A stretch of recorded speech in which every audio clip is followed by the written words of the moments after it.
Welcome to Ultimate Survival Gear. Today, as you guys can see, I have something from Merrell. Let's open up the box and see what we got, because they're awesome.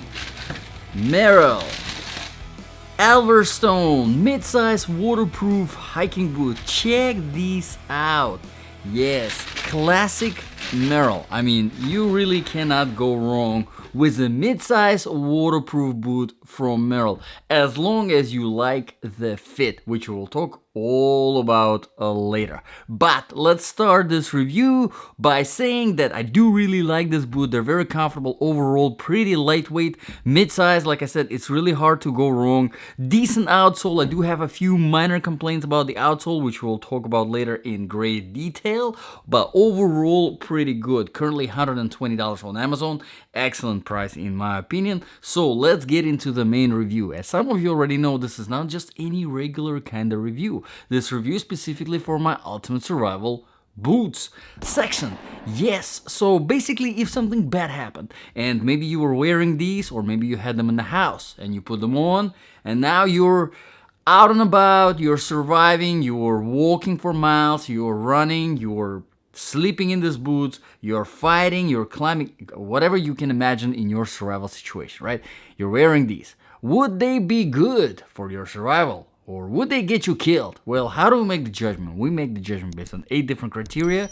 Let's begin. Criteria number 1, of course, one of the most important ones, comfort level. And in order to test the comfort level of all the boots and shoes that I review here, I do a 3-mile run, then a 5-mile walk on a bunch of different terrains, and continue wearing the boots for the rest of the day, so that the total wear time is about 8 hours. 8 miles total covered, 8 hours total wearing. Like I said, I do like the comfort level of these boots. There are a few factors that contribute to the comfort. Let's start with the first one, the weight. And I do have my scales sitting ready here. Let's see. I'll try to guess, as I usually started doing recently. I would say about 15.3. Okay, let's see how much off I am. 16.2. Wow, 0.9 ounce off on a little bit higher, a little bit more than I thought. Pretty good weight, let me tell you guys. This is really, really good for a mid-sized boot. Now, to kind of give you reference numbers, you're looking for something under 20 ounce. If you want something lightweight, you're looking for something under 20 ounce.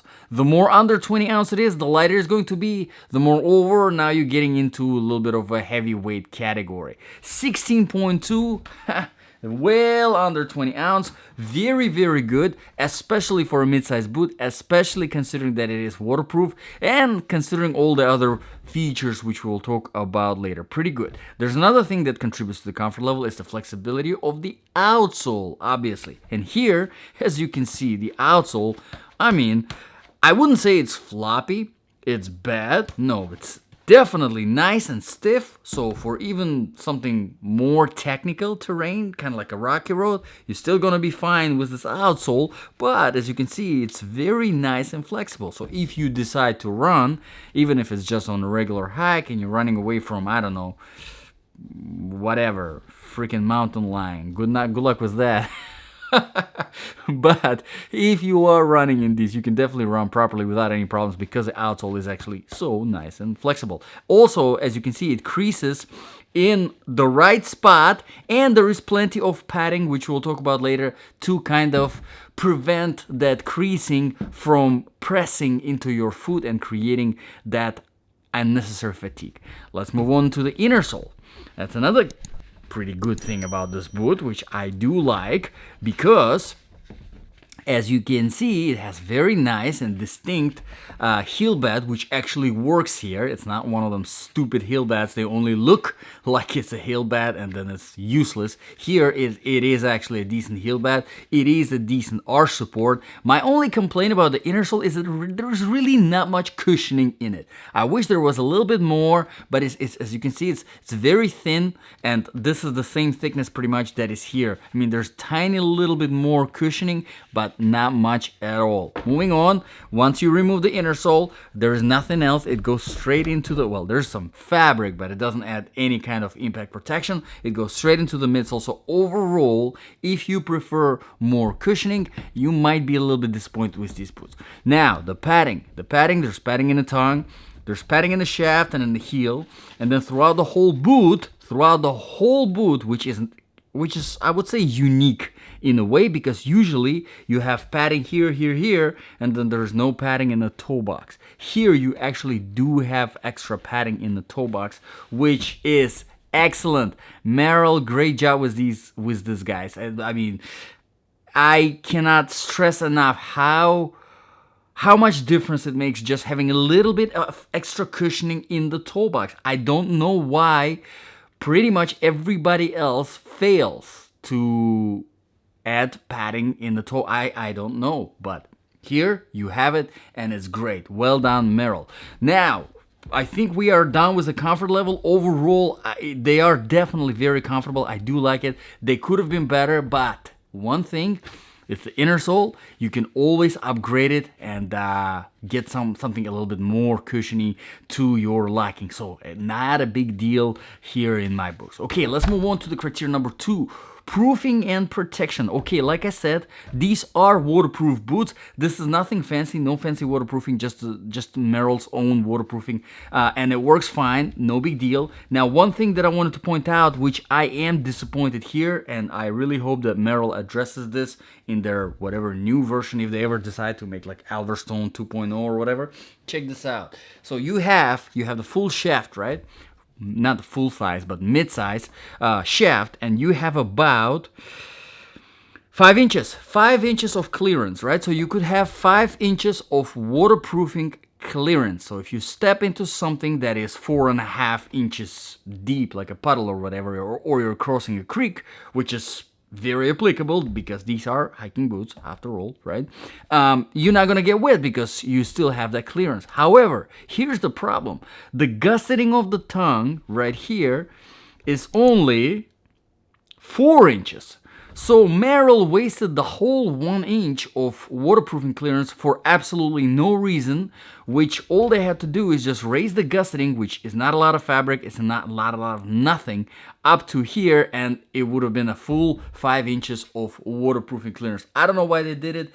I think it's kind of overlooked, in my opinion, but keep in mind, all right? So if you really if waterproofing is that important, definitely keep this in mind. Let's move on to the protection now. So in the toe box, you have a little bit of the front here, the outsole rubber, helpful on the rocky road. You do have a little bit of the reinforcement here at the top of the toe box, but still it's very soft, so don't drop anything on top of it.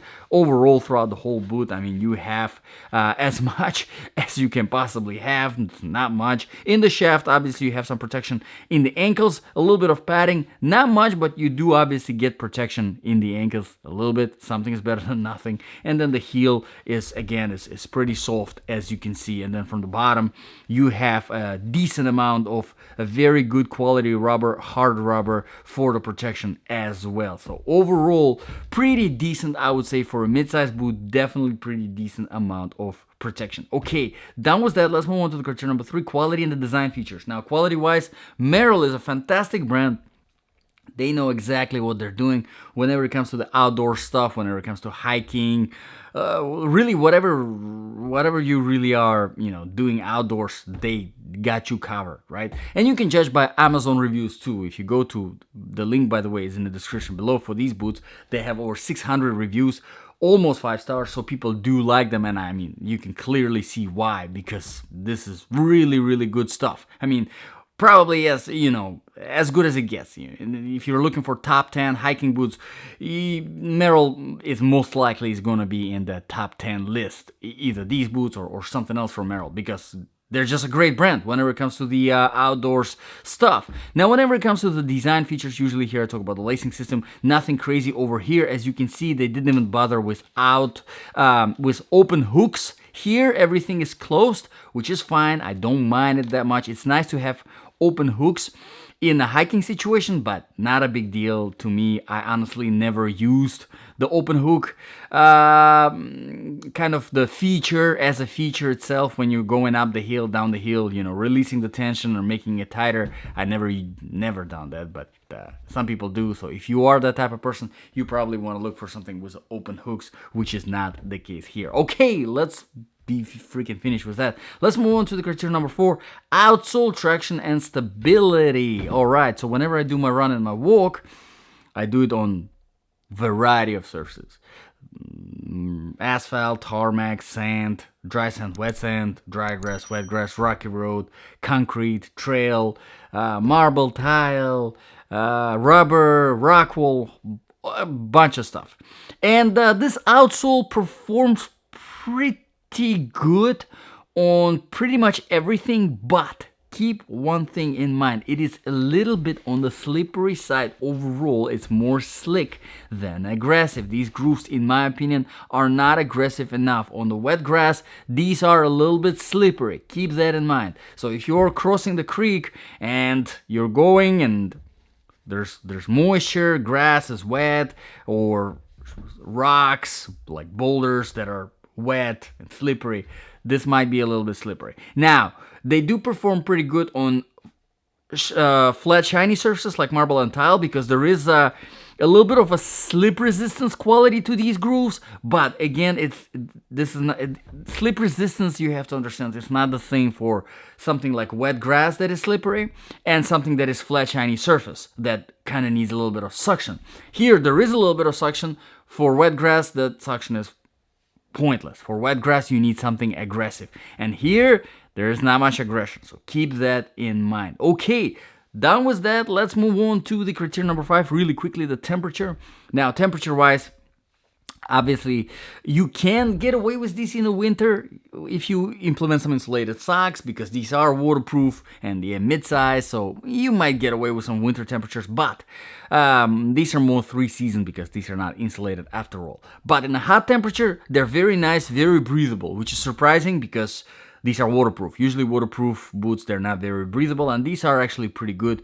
I wouldn't mind wearing them. Even here in Florida, I wouldn't mind going on a hike wearing these. They're just as breathable as my Salomon X Ultra 3 Mid GTX. All right, so pretty good. Now, speaking of the criteria number 6, sizing. Is it 6? Yes, I think it's 6. Sizing, they are true to the size. No problems with sizing at all. I recommend getting half a size bigger than your normal shoe size. So your dress shoes, your sneakers, if you're wearing 9, get these in 9.5. So you have a little bit of extra space here in the toe box. Just will help you, and save you from unnecessary fatigue of your toe smashing at the front of the toe box. Just a good advice that I got myself a while ago from one of my friends who does hiking way longer than I've done hiking. Anyway, let's move on to the criteria number 7, balance of application. So if this really was your ultimate survival boot, would this be good for your survival? Well, personally, my personal choice for a survival situation would be a mid-size boot. It would be a waterproof mid-size boot that is A-okay on the comfort level, as good as it can be, as light as possible, and as versatile of an outsole as it can be. This is pretty much everything, minus the waterproofing was a little bit ruined by 1 inch. Not a big deal, you can kind of overlook that. Outsole is a little bit too slippery in my opinion. I would prefer a little bit more aggression, but again, this is kind of a, depends on what kind of terrain, what you're getting the boots for. Do you trust the brand? It's up to you, right? But I prefer a little bit more versatility in the outsole. And honestly, I'm kind of a little bit disappointed about 1 inch of waterproofing. Why not? Why not have 5 inches of waterproofing when you can have it because the shaft is 5 inches?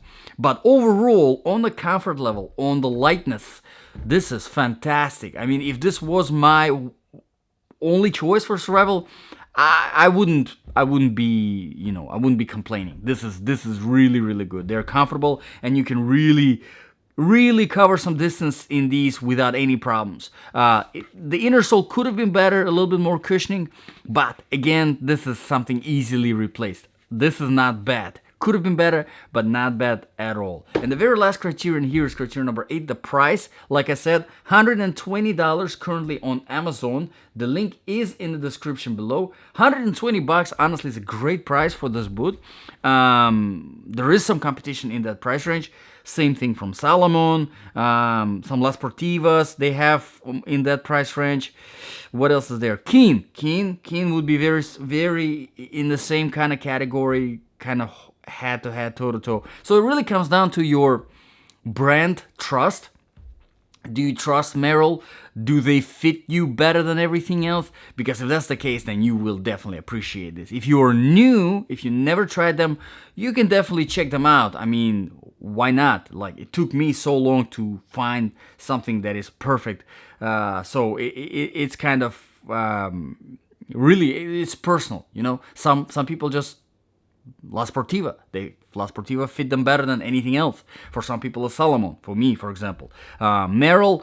It's not as much of a narrow fit as Salomon. They're a little bit on the wider side. So maybe if you prefer a little bit of a wider fit, a little bit wider toe box, you will appreciate these more. So let me know in the comments below, guys. What do you think about this review? What do you think about these boots in general? If you have any requests for reviews, drop them in the comments below and I will be happy to address them. Thank you very much, guys, for watching. This was Ultimate Survival Gear. I'll see you guys in the next video.